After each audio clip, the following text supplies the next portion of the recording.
Hakari versus the Jujutsu High heavy hitters. Who are you taking in the matchups? Let's talk about it, and shout out to Headshots for the question. Okay, so first of all, we're going to deal with the end of series versions of these characters, not their full or maximum potential. And the first thing Headshots asked me was, do I think Hakari can compete with these three? And I absolutely think he can compete with them, but let's address this on a one-on-one basis as to who I think would actually win. All right, let's kick things off with the Yuji matchup. And in this case, I think I got to give the edge to Hakari. And something that Headshots mentioned is that Hakari is good in the domain tug of war, so he might win domain clashes. But what I'm going to assume for all of these matchups is that since Yuji and Yuta know what jackpot is, they'll just probably let him open the domain, hit the jackpot, and then they'll open their domains afterwards. So there's no risk of like losing a clash and going on burnout against him.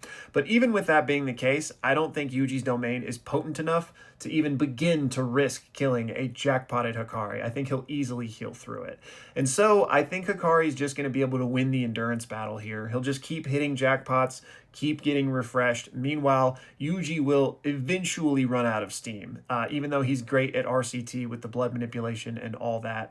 I just think Hakari's got him for now. But I do think that Yuji will surpass Hakari pretty soon as we look to the future of JJK, but at the end of the series, I gotta give him the edge. Next, for the Maki matchup, I think this entirely depends on if we're equipping her with the Soul Split Katana or not. Because if she's got that, I think she makes short work of Hakari. I think she can just slip in and decapitate him before he even knows what's going on, and I don't think Jackpot's gonna be able to heal him through that. But if we don't give her that sword, I think it's way, way closer, and likely Hakari just wins, again, by wearing her out and winning the battle of attrition, because without that curse tool, I don't think she's going to be able to do enough damage with just her bare hands to really make him feel anything. And then finally, for the Yuta matchup, I gotta give it to Yuta. I know that he himself said that when Hakari's on a roll, he's even scarier than him, but I just don't buy it. I think he's being humble, and that's what Maki says in that same panel. She says that's not true.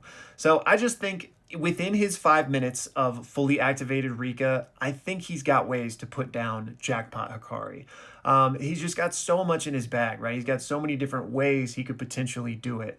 Not to mention the fact that a sure hit Jacob's Ladder might cancel out the jackpotted state. We really don't know, but I think there's at least an argument that it could. And if it does, he definitely wins.